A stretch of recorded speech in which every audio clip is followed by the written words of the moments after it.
Assalamualaikum warahmatullahi wabarakatuh. Bihamdillah wassalatu wassalamu ala rasulillah wa ala alihi wa sahbihi wa mawalah wa la hawla wa la quwwata illa billahi wa ba'du.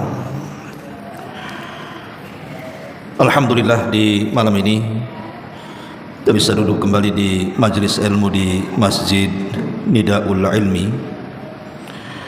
Salawat dan juga salam kita hadiahkan kepada Rasul kita Nabi besar Muhammad sallallahu alaihi wa ala alihi wasallam. Ma'asyiral muslimin yang dimuliakan Allah Subhanahu wa taala, tema di malam hari ini kita akan membahas tentang pentingnya istiqomah di permulaan tahun Hijriah. Ma'asyiral muslimin yang dimuliakan Allah Subhanahu wa taala,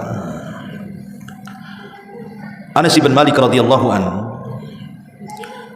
meriwayatkan sebuah hadis dari Nabi sallallahu alaihi wasallam, sayati alaikum zaman walladzi ba'dahu syarru minhu. Akan datang zamannya kepada kalian bahwa yang setelahnya dipastikan lebih buruk dibandingkan sebelumnya. Artinya zaman semakin jauh dari Nabi sallallahu alaihi wasallam dipastikan lebih buruk daripada sebelumnya. Dan itu diperlukan dengan istiqomah. Apalagi di zaman sekarang yang namanya syubhat itu betul-betul menyambar-nyambar setiap akidah dan agama manusia. Belum lagi syahwat yang dipertontonkan setiap hari dan menggoda iman setiap manusia. Tentu keduanya sangat bahaya, baik syubhat ataupun syahwat. Dan kita tahu bahwa syubhat itu pendorongnya adalah syaitan, adapun syahwat itu pendorongnya hawa nafsu. Syubhat ini merusak agama, tapi kalau syahwat itu merusak akhlak. Dan dalam kehidupan, agama dan akhlak itulah yang memperbaiki manusia. Sebab kalau seandainya hanya bagus pada agamanya, tidak bagus pada akhlaknya, tidak baik juga dia. Ataupun sebaliknya, dia baik akhlaknya, bejat pula agamanya, makin rusak dia. Makanya kemudian harus digabungkan antara agama dan akhlak ini. Dengan cara apa? Dengan cara kita menekan syubhat dan syahwat tadi. Ma'asyiral muslimin yang dimuliakan Allah Azza wa Jalla. Makanya pembahasan malam ini kita akan membahas seputar pentingnya istiqomah.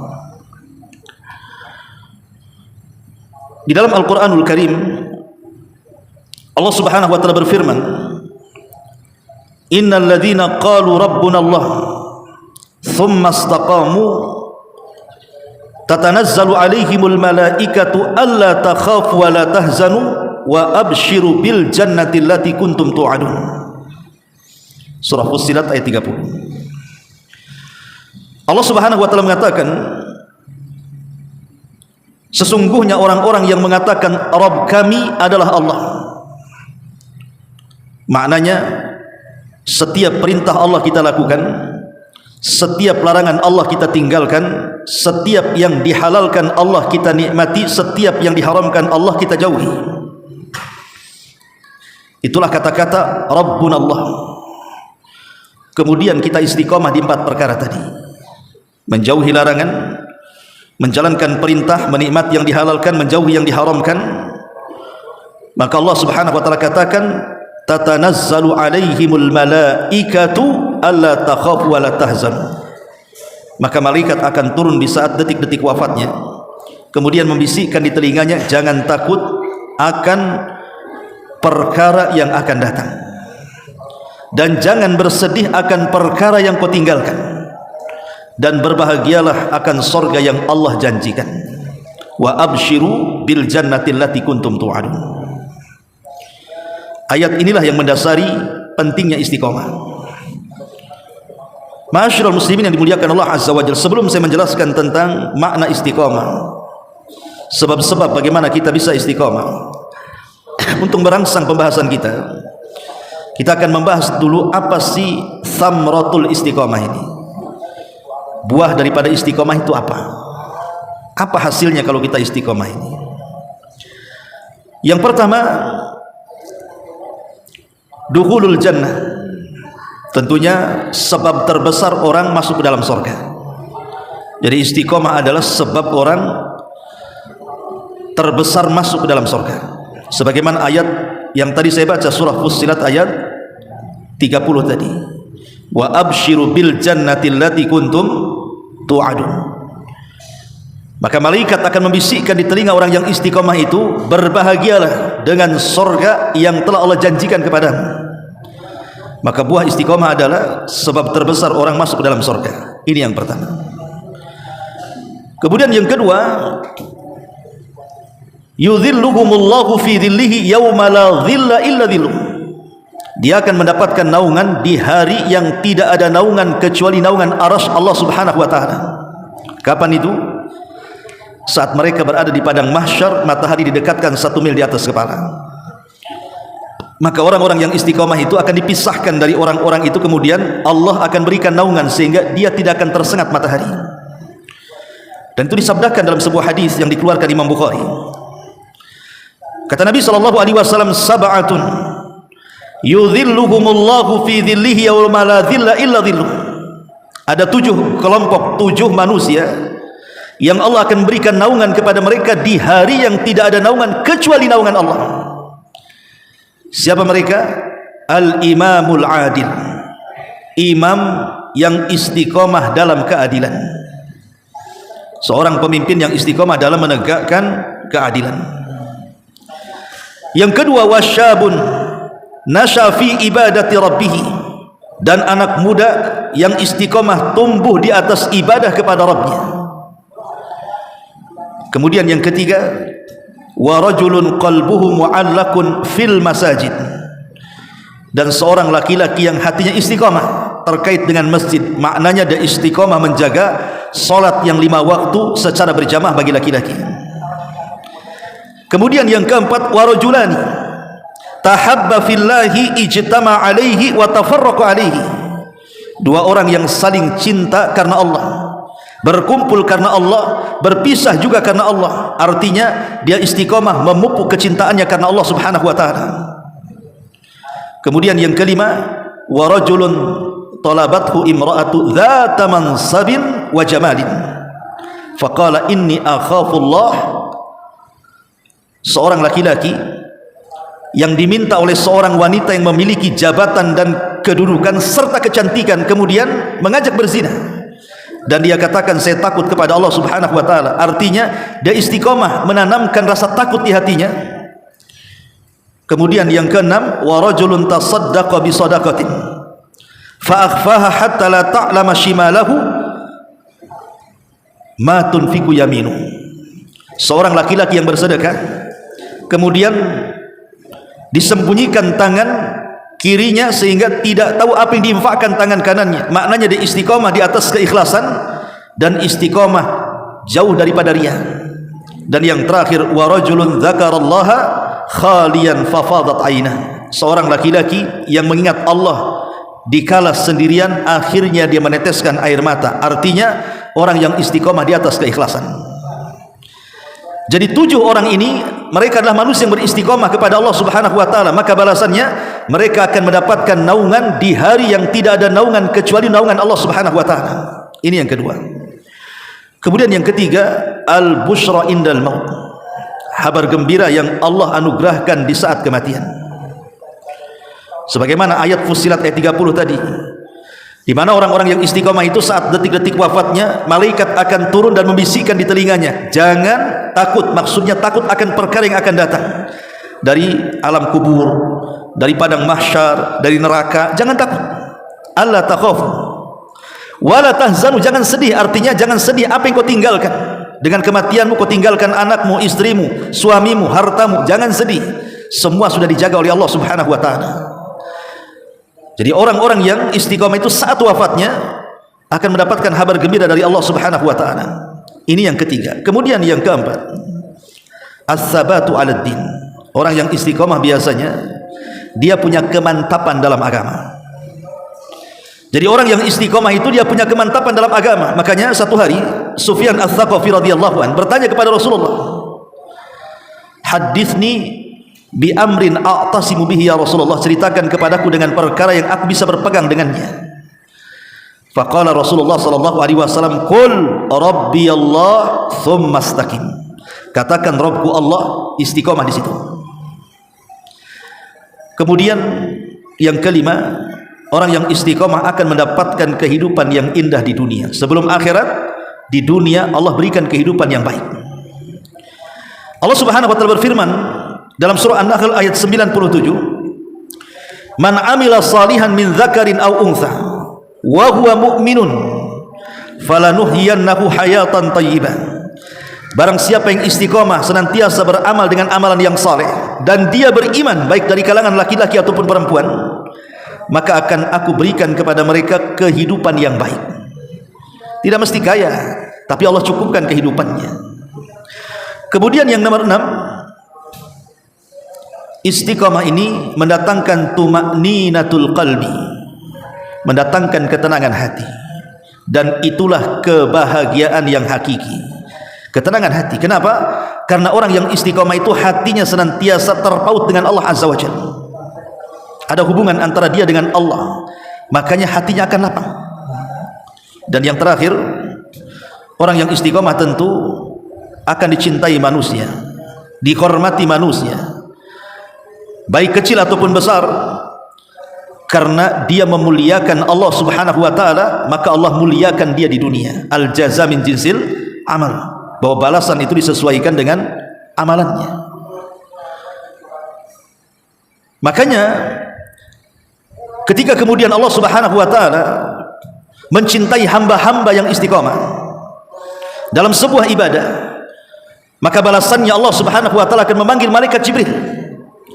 Kemudian akan Allah katakan kepada Jibril, wahai Jibril, aku mencintai si fulan, engkau harus cinta juga kepada si fulan. Maka Jibril pun mencintai orang yang dicintai Allah Subhanahu wa taala. Maka Jibril kemudian mengatakan kepada seluruh malaikat bawahannya dan mengatakan, ya malaikat Allah, innallaha ahabba fulanan faahibbuhu.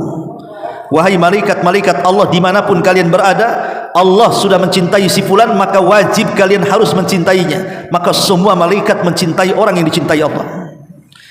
Ketika semua malaikat mencintai orang yang dicintai Allah, maka Allah akan tanamkan kecintaan kepada penduduk bumi. Lihat bagaimana orang yang istiqamah, mereka akan dicintai manusia, dicintai malaikat. Lalu apa fungsinya? Kalau seandainya kita ini dicintai malaikat dan dicintai manusia, ya jelas besar fungsinya. Bukankah yang mencatat amalan kita para malaikat? Kalau malaikat senang dengan kita, tidak mungkin dia mencatat kecuali yang baik-baik. Tidak mungkin dia mencabut nyawa kita kecuali dengan cara yang baik, karena mereka sudah mencintai kita. Adapun manfaat manusia mencintai kita itu dalam bentuk rekomendasi bahwa kita ini orang baik. Dalam sebuah hadis Nabi SAW pernah bersabda kepada jenazah yang lewat di hadapan para sahabat.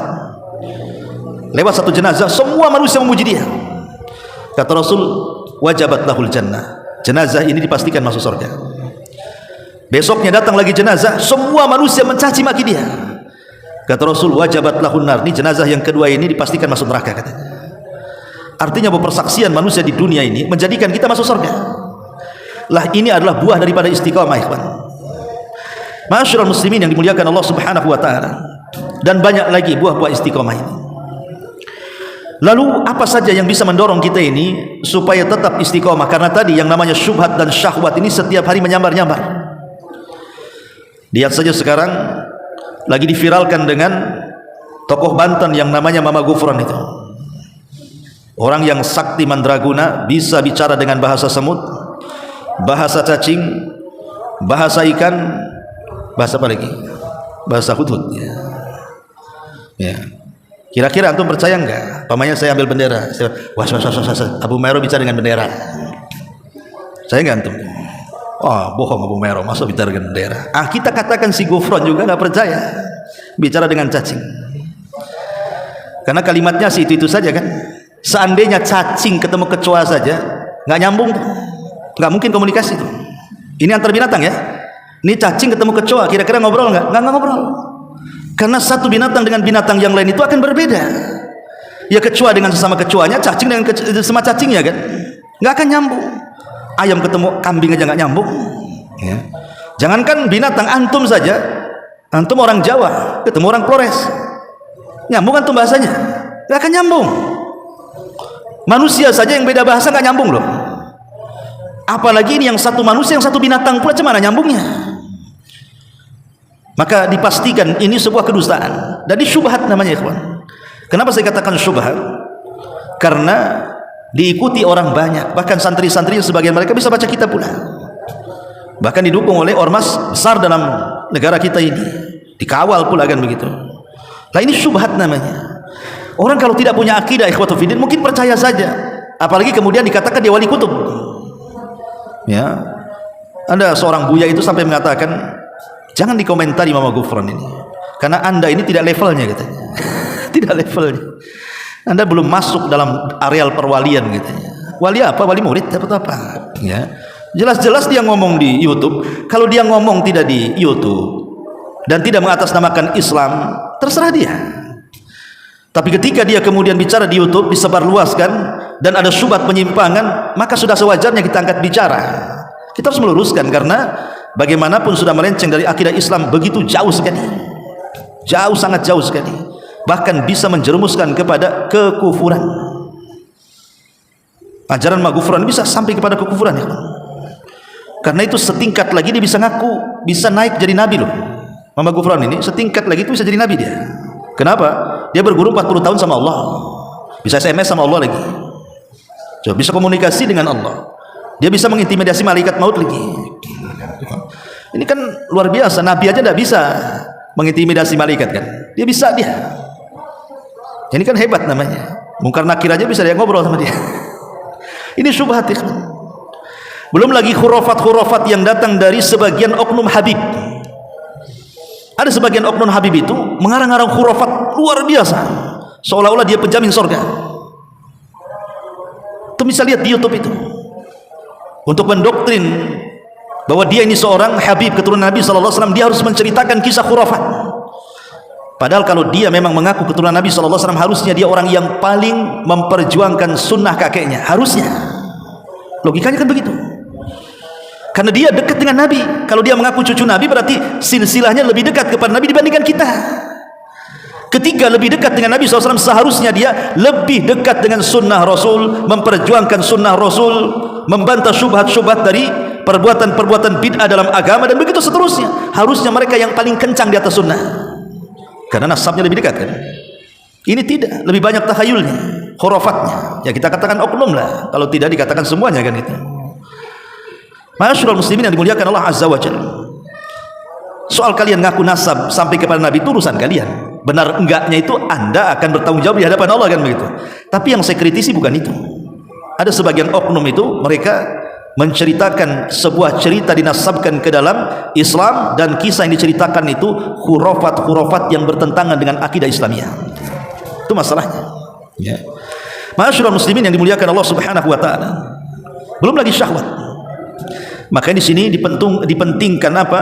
Istiqomah. Lalu apa penyebab kita ini supaya bisa istiqomah? Pertama tentu doa. Doa itu silahul mukmin, senjatanya orang Islam. Makanya Nabi SAW selalu berdoa dalam doanya, ya muqallibal qulub tsabbit qalbi ala dinik. Wahai zat yang membolak-balikan hati, tetapkan hatiku di atas agamamu, di atas ketaatan kepadamu. Sampai salah satu istri Nabi itu bertanya, Rasul, kenapa engkau selalu berdoa dengan lafaz seperti itu? Pertanyaannya, apakah Nabi akan sesat, dibolak-balikan hatinya oleh Allah? Tentu tidak akan gitu.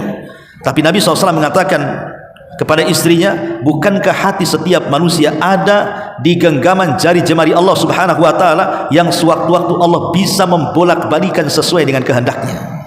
Makanya penting seseorang itu berdoa dalam setiap salat kita, agar kita diistiqomahkan, hati kita dibolak-balikan dan tidak dibolak-balikan oleh Allah kepada kesesatan. Jangan sekelas saya, antum atau siapapun, sekelas Umar bin Khattab.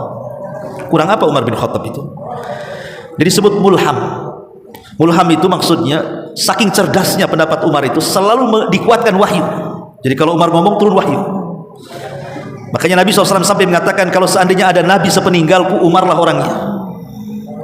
Tapi tidak ada nabi setelah Nabi SAW masalahnya. Satu hari Umar bin Khattab radhiyallahu an menjinjing lembaran Taurat.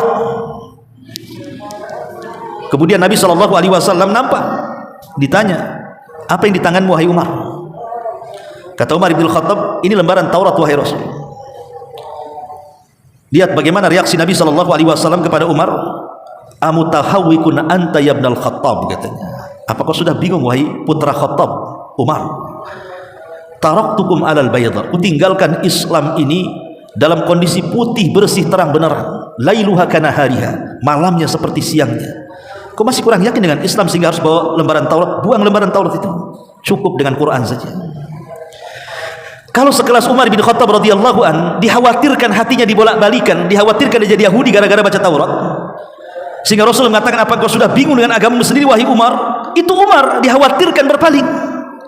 Apalagi kita, siapa kita dengan Umar bin Khattab yang memungkinkan sewaktu-waktu kita terkena syubhat kemudian sesat? Dengan sedikitnya ilmu yang kita miliki dan keroposnya akidah yang kita punyai, mudah saja diombang-ambingkan dengan syubhat itu, ikhwan. Makanya penting berdoa kepada Allah supaya istiqomah. Wahai Zat yang membolak-balikan hati, tetapkan hatiku di atas ketaatan kepadamu. Ini yang pertama. Yang kedua, al-iktsar minat ta'ati, perbanyak melakukan ketaatan kepada Allah Subhanahu wa taala. Makanya Nabi sallallahu alaihi wasallam adalah manusia yang paling mengajarkan bagaimana cara istiqomah. Apa kata Rasul? Khairul a'mal adwamuha wa in qalla. Sebaik-baik amal itu adalah yang sederhana tapi terus-terusan dilaksanakan. Ini konsep istiqomah namanya. Sebab kalau seandainya saya antum memborong seluruh agama, antum amalkan, agama akan mengalahkan kita. Bukan kita yang mengalahkan agama, agama yang akan mengalahkan kita. Seberapalah kekuatan kita ini memborong agama? Antum lakukan semua sholat sunnah dalam sehari semalam, antum lakukan semua puasa sunnah dalam sebulan, antum amalkan semua zikir dan doa sehari semalam. Siapa yang tahan, ikhwan? Mungkin antum tidak bisa bekerja karena beribadah terus kan, nggak tahan. Contoh saja antum puasa sunnah lah, antum borong nih Senin Kemisnya, puasa Dawudnya, Ayamul Bidnya umpamanya. Siapa yang tahan? Sampai kapan? Atau antum borong sholat sunnahnya, witirnya, duhanya, rawatibnya, tahiyatul masjidnya, sholat sunnah wudhunya, sholat sunnah mutlaknya, macam-macamnya gitu dalam sehari semalam, atau dalam sebulan atau 2 bulan, nggak akan tahan, pasti kita akan tumbang. Makanya ada penyesalan di raut Abdullah ibn Amr ibn As radhiyallahu anhu. Abdullah ibn Amr ibn As ini kan di masa mudanya dia pakar puasa, pakar baca Quran, pakar ibadah. Sampai akhirnya Nabi SAW menasihati, jangan menghatamkan Quran setiap malam, tapi hatamkanlah Quran sebulan sekali. Kata Abdullah ibn Amr bin As, saya bisa kurang daripada itu. Kata Rasul, kalau begitu sepekan sekali. Kata Abdullah, saya bisa kurang daripada itu. Dia nawar gitu sama Nabi, termasuk juga puasa. Setelah dia tua, Abdullah ibn Amr ibn As ini baru paham maksud Nabi. Setelah dia tua, dia tidak sanggup mengamalkan apa yang diamalkan di waktu muda. Artinya kan tidak istiqomah jadinya kan. Tapi kalau kita ambil amalan sederhana di waktu muda, maka sampai tua pun kita bisa melaksanakannya, karena amalan itu bisa dilakukan orang tua dan anak muda. Itu maksudnya. Itulah konsep dari Nabi SAW. Khairul a'mali adwamuha wa in qalla. Sebaik-baik amal itu yang terus-menerus walaupun sifatnya sederhana. Maka itulah konsep Nabi SAW di dalam menjaga keistiqomahan. Ini yang kedua. Kemudian yang ketiga, di antara hal-hal yang bisa menjaga keistiqomahan kita adalah thalabul ilmi. Teruslah kita menuntut ilmu. Ilmu itulah yang menjadikan kita istiqomah. Dan futur dari majelis ilmu itu menjadikan kita jauh daripada istiqomah. Orang kalau terus hadir di majelis ta'lim, kalaupun mungkin sekarang kan Allah mudahkan nih dengan adanya medsos kan, antum bisa menambah ilmu bukan hanya di majelis taklim saja, antum di rumah bisa dengar YouTube dengan berbagai macam ustaz-ustaz sunnah yang ada di berbagai macam daerah bahkan negara, kita bisa akses lewat YouTube tuh. Selain antum hadir di majelis taklim, antum juga bisa menambah ilmu kan lewat medsos itu, baik dengan alat elektro cetak membaca dari internet ataupun mendengar dari YouTube dan yang semacamnya. Orang kalau terus-terusan istiqomah di atas ilmu, ikhwan, maka ilmu itu yang akan menjaga keistiqomahan kita. Yakin. Makanya antum lihat orang yang berilmu dengan orang jahil itu beda. Beda, orang berilmu dengan orang yang jahil itu sangat beda sekali. Contoh sederhana saja, antum duduk di majelis taklim dengan antum duduk di majelis konser. Pamannya di mana di sini? Anggap saja di Marina tuh. Ada konser dangdut. Antum duduk di situ. Kemudian ada pengajian daurah di mana? Datangkan ustadz yang bagus-bagus. Antum duduk di tengah-tengah daurah. Itu rasanya beda ya, kawan. Karena yang satu majelis main-main, yang satu majelis akhirat kan. Itu satu kali duduk saja sudah rasanya beda. Kenapa? Karena al-arwahu junudun mujannada. Namanya ruh itu kata Rasul, dia akan bersatu bersama yang ada sesuai dengan dia, atau dia dengan seragamnya bahasanya. Ruh itu akan bersama seragamnya. Orang yang sudah ngaji, dia tidak suka dengan orang yang tidak ngaji. Dengan secara fitrahnya itu seperti itu jadinya kan. Dia tidak suka tuh. Orang yang biasa ngaji sunnah umpamanya kan. Jangan dengan orang yang tidak ngaji, dengan pengajian yang lain yang mungkin menyesatkan saja kita sudah tidak suka. Sudah ada gitu ya. Karena ada hidayah di situ. Makanya thalabul ilmi itu jalan yang paling besar juga. Kita ini istiqamah. Kemudian yang keempat ini juga tidak kalah pentingnya adalah musahabatus salihin. Berkawan dengan orang-orang yang baik. Orang-orang yang saleh yang seakidah dengan kita. Sebab kalau antum berkawan dengan ahli bid'ah, dengan orang-orang yang sesat, dengan orang-orang yang mendakwakan dakwah yang menyimpang, lama-lama antum terpengaruh tuh. Makanya kenapa para ulama itu keras jangan duduk-duduk bersama mereka kan, orang-orang yang bersyubhat itu. Karena syubhat itu menyamar-nyamar masalahnya. Ingat kisah yang pernah saya ceritakan, Imran ibn Khittan, ulama ahli sunnah wal jamaah, pakar hadis dunia di zamannya, ulama salaf. Imran ibn Khittan ini tertarik dengan seorang gadis sangat cantik. Dia putri daripada pamannya. Masalahnya satu keluarga pamannya itu berakidah Khawarij. Kawan-kawan Imran ibn Khittan sesama para ulama ini menasihati jangan kau nikah dengan dia karena keluarganya Khawarij. Apa kata Imran ibn Khittan? Enggak apa-apa. Kalau saya menikah dengan dia, aku akan tarik semuanya kepada ahli sunnah. Niatnya bagus kan? Dia merasa ujub dengan ilmunya. Menikahlah Imran ibn Khittan dengan gadis itu. Belakangan dia yang tertarik jadi Khawarij. Padahal ulama dunia. Lihat bagaimana syubhat itu menyambar-nyambar ya. Jangan lagi sekelas Imran ibn Khittan. Di zaman Rasul ada namanya, saya lupa namanya, pokoknya ujungnya al-unfuah. Aduh lupa nama. Tapi memang riwayatnya lemah sih, lemah riwayatnya. Tapi ini dicantumkan dalam kitab sejarah, kita ambil ibrahnya saja ya. Jadi dia itu adalah orang yang pernah menghatamkan bersama Rasul surah Al-Baqarah. Rajal ibn Unfuah, ayo saya ingat, Rajal ibn Unfuah. Tapi sekali lagi ini riwayatnya lemah ya. Kita ambil ibrah dari ceritanya saja. Jadi Rajal ibn Unfuah ini adalah seorang sahabat yang ikut bermajlis bersama Nabi dan menghatamkan surah Al-Baqarah di hadapan Nabi SAW. Di akhir-akhir sebelum wafat Nabi SAW terjadi fitnah, munculnya nabi-nabi palsu. Ada Musailamah al-Kadzdzab di Yamamah, ada Al-Aswad Al-Ansi, ada Tulaiha, ada Saja. Pokoknya ada sekitar 6 orang mengaku Nabi di akhir-akhir wafatnya Nabi SAW, sebelum wafatnya Nabi SAW ya. Jadi Nabi SAW meminta Rajal ibn Unfuah ini mengirim surat kepada Musailamah al-Kadzdzab menasihati. Karena Musailamah al-Kadzdzab ini ada yang mengatakan dia masuk Islam, tapi pura-pura masuk Islam kemudian murtad, kemudian ngaku Nabi di Yamamah dan diikuti orang-orang Yamamah. Pengikutnya paling banyak di antara semua nabi palsu di zaman itu. Di tengah jalan Rajal ibn Unfuah ini kan bawa surat dari Nabi itu.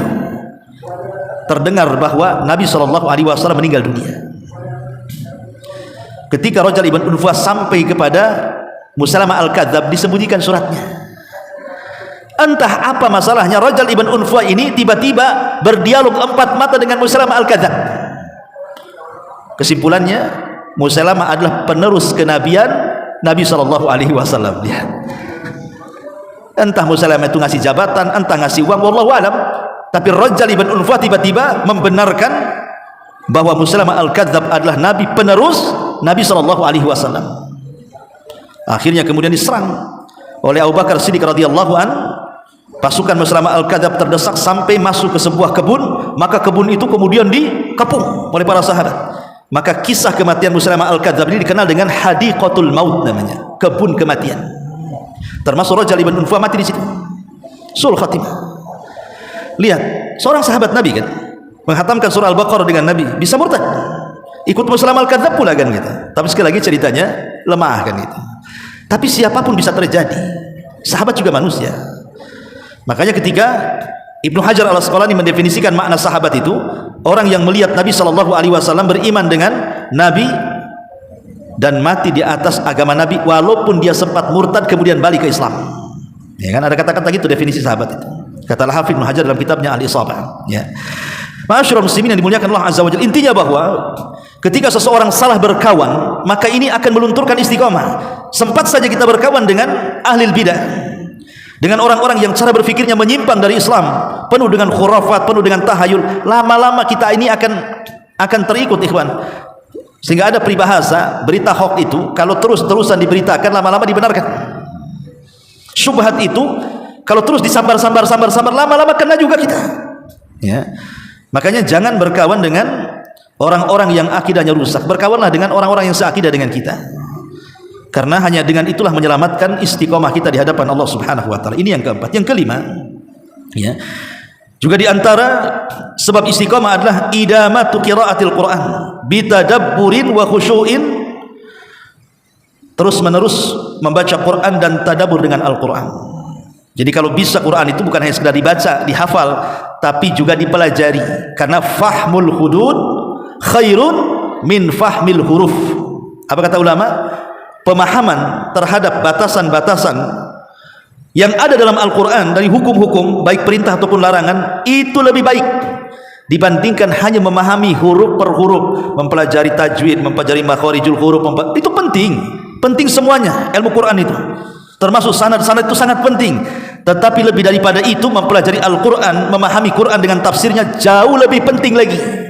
Makanya ada istilah fahmul hudud khairun min fahmil huruf. Memahami hudud lebih baik daripada memahami huruf. Ya. Jadi bukan hanya sekedar menghafal, mempelajari qiraah, tapi juga gali isi daripada Al-Quran. Karena itu inti Quran diturunkan untuk diamalkan, bukan hanya sekedar ibadah bacaannya kan. Lah Quran itu sendiri adalah salah satu penyebab kita ini istiqamah. Secara singkat selanjutnya, mujahadatun nafsi bisirkin. Mujahadatun nafsi, bersungguh-sungguh melawan hawa nafsu. Karena di antara yang menjadikan orang tidak istiqamah itu karena mengikuti hawa nafsunya. Maka melawan hawa nafsu itu salah satu jalan menuju istiqamah. Kemudian juga al-fiqratu fil mauti, berfikir tentang kematian dan akhirat. Orang kalau berfikir tentang kematian, bahwa ada kehidupan setelah kematian, ada hisab setelah kematian, ada mizan setelah kematian, ada pembagian catatan setelah kematian, ada titian setelah kematian, ada surga, ada neraka setelah kematian, tentu orang itu akan istiqomah, ikhwan. Karena semua akan ada pertanggungjawaban di situ. Ini kalau saya tidak baik, wah ini bahaya. Nanti akan dipertanggungjawabkan di hadapan Allah. Makanya dengan terus mengingat akhirat, itu penyebab terbesar juga kita istiqomah. Kemudian juga di antara penyebab istiqomah adalah al-bu'du an kulli sababin min sya'nihi an yuqi'aka fil ma'siyati. Jauhi dari setiap sebab-sebab yang bisa menjerumuskan kamu ke dalam kubangan kemaksiatan. Karena maksiat ini yang menjadikan kita tidak istiqomah. Orang yang maksiat, ikhwan, umpamanya orang itu istiqomah awalnya, salatnya, majelis taklimnya, baca Qur'annya, kemudian mulai dia tertarik dengan satu maksiat. Maksiat ini melahirkan maksiat yang lain. Jangan salah, ikhwan, maksiat ini pasti ada turunannya. Orang kalau sudah bermaksiat satu kali pasti ingin dua kali. Kalau sudah bermaksiat dua kali pasti ingin tiga kali, ingin 4 kali, 5 kali, 100 kali, 1000 kali. Begitu. Maksiat itu ada turunannya. Karena maksiat itu kan lezat masalahnya, lain dengan ketaatan kan gitu, berat gitu. Makanya untuk menaikkan iman itu lebih sulit dibandingkan menurunkan iman. Ibaratnya kalau antum naik gunung, itu kan agak sulit ya, ngos-ngosan. Tapi antum jegur dari gunung lebih mudah kan? Tuh lompat aja, ya, dari gunung udah sampai ke bawah. Kalau orang jegur ke neraka itu lebih mudah, ikhwan. Nggak perlu sekolah untuk masuk neraka itu. Apa ada antum sekolah S1 S2 masuk neraka? Masuk neraka lu nggak perlu sekolah. Tapi masuk surga itu perlu sekolah, perlu belajar, ada ilmunya. Makanya jangan sampai kemudian maksiat ini menjadikan penyebab hilangnya istiqomah. Ini juga diantara sebab istiqomah. Kemudian juga diantara sebab istiqomah adalah ma'rifatu khutuwati syaitan lil hadari minha, mengetahui langkah-langkah setan. Ingat, setan itu kan punya langkah-langkah ya. Paling tinggi orang dibuat syirik. Tidak bisa syirik turun ke bawah dibuat bid'ah. Tidak bisa bid'ah diturun ke bawah disuruh dosa besar. Tidak bisa melakukan dosa besar disuruh dosa kecil. Tidak bisa dia melakukan dosa kecil disuruh dia disibukkan dengan perkara-perkara mubah. Tidak bisa disibukkan dengan perkara mubah, disibukkan perkara yang tidak afdal mengalahkan yang lebih afdal. Begitu. Makanya kemudian Allah Subhanahu wa taala mengatakan wala tattabi khutuwati syaitan. Jangan sampai kalian mengikuti langkah-langkah setan. Karena satu langkah setan antum ikuti, nanti terus langkah-langkah itu kita akan ada di belakangnya. Dan itu yang menjadikan hilangnya istiqomah kita. Kemudian juga yang menjadikan kita bisa istiqomah hifdzul jawarih anil muharramat. Jaga badan ini dari perkara-perkara yang diharamkan. Yang paling penting adalah al-lisan. Jaga lisan. Dia tidak berdusta, dia tidak ghibah, dia tidak namimah, dia tidak melaknat dan begitu seterusnya. Apalagi sampai kemudian lisan ini mengeluarkan kata-kata dengan mendustakan agama, menyebarkan hadis-hadis palsu dan yang lainnya, maka itu lebih parah lagi. Makanya menjaga anggota badan termasuk lisan, ini salah satu penyebab juga seseorang itu bisa istiqomah. Termasuk juga dawamul iftiqari ilallah. Senantiasa kita merasa butuh dengan Allah. Jangan sampai kita merasa cukup. Kita ini abdun hamba yang sangat berhajat dengan Allah Subhanahu wa taala. Maka orang yang setiap detiknya berhajat kepada Allah Subhanahu wa taala, berhajat dengan pertolongannya, berhajat dengan nikmat dan rizkinya, maka pasti dia akan istiqomah. Dipastikan itu karena dia berhajat dengan Allah Subhanahu wa taala. Dan banyak lagi tentunya sebab-sebab orang itu mendapatkan istiqomah di atas Islam. Ma'asyiral muslimin yang dimuliakan Allah Subhanahu wa taala. Sedikit kita mengisahkan kisah-kisah orang-orang yang istiqomah. Saat Nabi SAW meninggal dunia, ikhwan, kita tahu bahwa kondisi para sahabat itu hampir mereka tidak yakin dan percaya dengan kematian Nabi.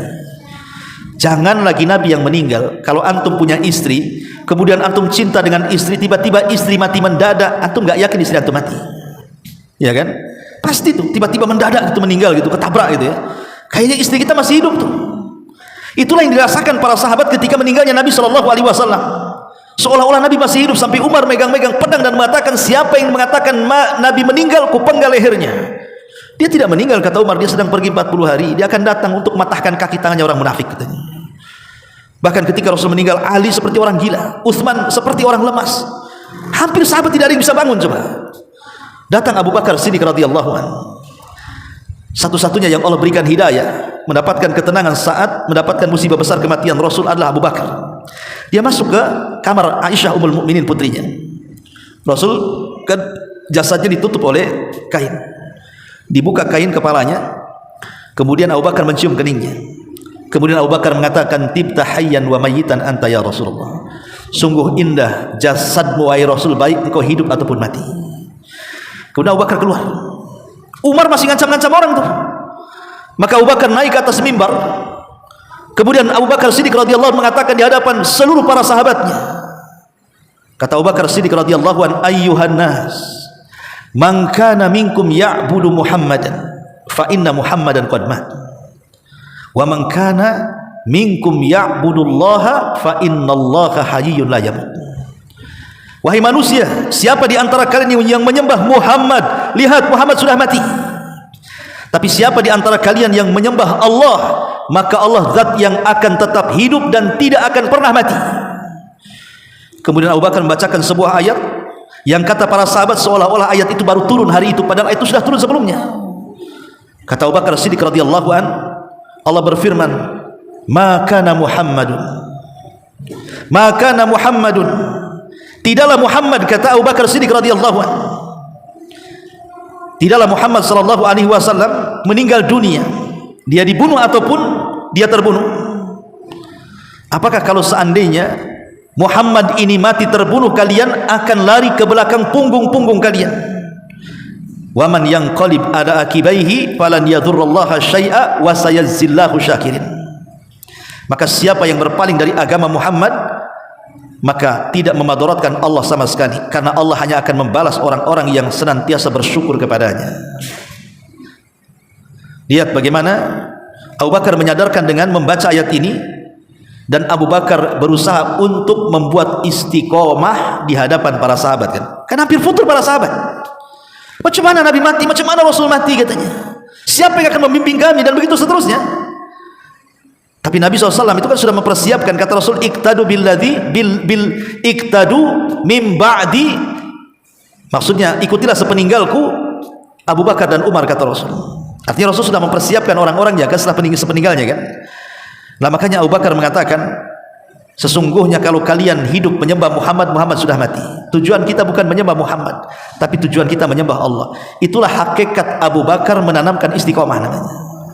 Wa'budullaha hatta ya'tiyakal yakin, sembahlah Allah sampai datang kematian.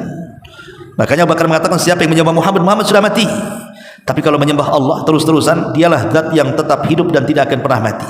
Itulah hakikat istiqomah yang diajarkan Abu Bakar kepada para sahabat dan termasuk juga kepada kita. Wallahu a'lam bishawab, karena sudah mulai masuk isya. Mudah-mudahan ada manfaatnya. Subhanakallahumma bihamdika asyhadu an la ilaha illa anta astaghfiruka wa atubu ilaik. Allahu taala alam. Assalamualaikum warahmatullahi wabarakatuh.